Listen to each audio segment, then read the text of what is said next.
Praise the Lord. ന്യായാധിപന്മാർ 2-ാം അധ്യായം 1 മുതൽ 26 വരെയുള്ള തിരുവചനങ്ങൾ. അനന്തരം യഹോവയുടെ ഒരു ദൂതൻ ഗിൽഗാലിൽ നിന്ന് ബോഖീമിലേക്ക് വന്നു പറഞ്ഞ്, ഞാൻ നിങ്ങളെ മിസ്രൈമിൽ നിന്ന് പുറപ്പെടുവിച്ച് നിങ്ങളുടെ പിതാക്കന്മാരോട് സത്യം ചെയ്ത ദേശത്തേക്ക് നിങ്ങളെ കൊണ്ടുവന്നു. നിങ്ങളോടുള്ള എൻ്റെ നിയമം ഞാൻ ഒരിക്കലും ലംഘിക്കുകയില്ല എന്നും നിങ്ങൾ ഈ ദേശനിവാസികളോട് ഉടമ്പടി ചെയ്യാതെ അവരുടെ ബലിപീഠങ്ങൾ ഇടിച്ചു കളയണമെന്നും കൽപ്പിച്ചു. എന്നാൽ നിങ്ങൾ എൻ്റെ വാക്കനുസരിച്ചില്ല. ഇങ്ങനെ നിങ്ങൾ ചെയ്തതെന്ത്? അതുകൊണ്ട് ഞാൻ അവരെ നിങ്ങൾക്ക് മുമ്പിൽ നിന്ന് നീക്കിക്കളകയില്ല.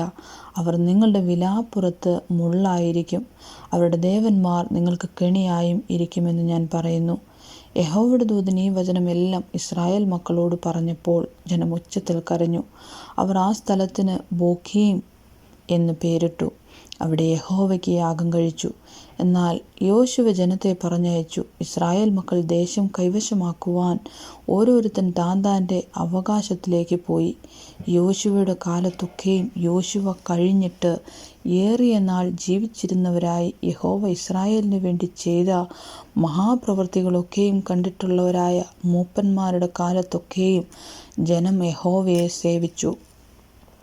എന്നാൽ യഹോവയുടെ ദാസനായി നൂൻ്റെ മകനായ യോശുവ 110 വയസ്സുള്ളവനായി മരിച്ചു. അവനെ എഫ്രൈം പർവ്വതത്തിലെ തിമ്നാത്ത് ഹേരസിൽ ഗായശ്മയുടെ വടക്കുദേശത്ത് അവൻ്റെ അവകാശഭൂമിയിൽ അടക്കം ചെയ്തു. പിന്നെ ആ തലമുറയൊക്കെയും തങ്ങളുടെ പിതാക്കന്മാരോട് ചേർന്നു. അവരുടെ ശേഷം യഹോവയെയും അവൻ ഇസ്രായേലിന് വേണ്ടി ചെയ്തിട്ടുള്ള പ്രവൃത്തികളെയും അറിയാത്ത വേറൊരു തലമുറ ഉണ്ടായി. എന്നാൽ ഇസ്രായേൽ മക്കൾ യഹോവയ്ക്ക് അനിഷ്ടമായുള്ളത് ചെയ്തു. ബാൽ വിഗ്രഹങ്ങളെ സേവിച്ചു. തങ്ങളുടെ പിതാക്കന്മാരെ മിസ്രൈം ദേശത്തു നിന്ന് കൊണ്ടുവന്ന തങ്ങളുടെ ദൈവമായ യഹോവയെ ഉപേക്ഷിച്ചു. ചുറ്റുമുള്ള ജാതികളുടെ ദേവന്മാരായ അന്യദൈവങ്ങളെ ചെന്ന് നമസ്കരിച്ച് യഹോവയെ കോപിപ്പിച്ചു. അവർ യഹോവയെ ഉപേക്ഷിച്ചു ബാലിനെയും അസ്തരോത്ത് പ്രതിഷ്ഠകളെയും സേവിച്ചു. യഹോവയുടെ കോപം ഇസ്രായേലിൻ്റെ നേരെ ജ്വലിച്ചു. അവരെ കവർച്ച ചെയ്യേണ്ടതിന് അവൻ അവരെ കവർച്ചക്കാരുടെ കയ്യിൽ ഏൽപ്പിച്ചു. ചുറ്റുമുള്ള ശത്രുക്കൾക്ക് അവരെ വിറ്റുകളഞ്ഞു. ശത്രുക്കളുടെ മുമ്പാകെ നിൽപ്പാൻ അവർക്ക് പിന്നെ കഴിഞ്ഞില്ല. യഹോവ അരുളി ചെയ്തിരുന്നത് പോലെയും യഹോവ അവരോട് സത്യം ചെയ്തിരുന്നത് പോലെയും യഹോവയുടെ കൈ അവർ ചെന്നിടത്തൊക്കെയും അനർത്ഥം വരത്തക്കവണ്ണം അവർക്ക് വിരോധമായിരുന്നു. അവർക്ക് മഹാകഷ്ടമുണ്ടാകുകയും ചെയ്തു. എന്നാൽ യഹോവ ന്യായാധിപന്മാരെ എഴുന്നേൽപ്പിച്ചു. അവർ കവർച്ചക്കാരുടെ കയ്യിൽ നിന്ന് അവരെ രക്ഷിച്ചു. അവരോ തങ്ങളുടെ ന്യായാധിപന്മാരെയും അനുസരിക്കാത്ത അന്യദൈവങ്ങളോട് പരസംഗം ചെയ്ത് അവരെ നമസ്കരിച്ച് തങ്ങളുടെ പിതാക്കന്മാർ നട വഴിയിൽ വേഗം മാറിക്കളഞ്ഞു. അവർ യഹോവയുടെ കൽപ്പനകൾ അനുസരിച്ച് നടന്നതുപോലെ നടന്നതുമില്ല. യഹോവ അവർക്ക് ന്യായാധിപന്മാരെ എഴുന്നേൽപ്പിക്കുമ്പോൾ യഹോവ അതത് ന്യായാധിപനോട് കൂടെ ഇരുന്ന് അവൻ്റെ കാലത്തൊക്കെയും അവരെ ശത്രുക്കളുടെ കയ്യിൽ നിന്ന് രക്ഷിക്കും.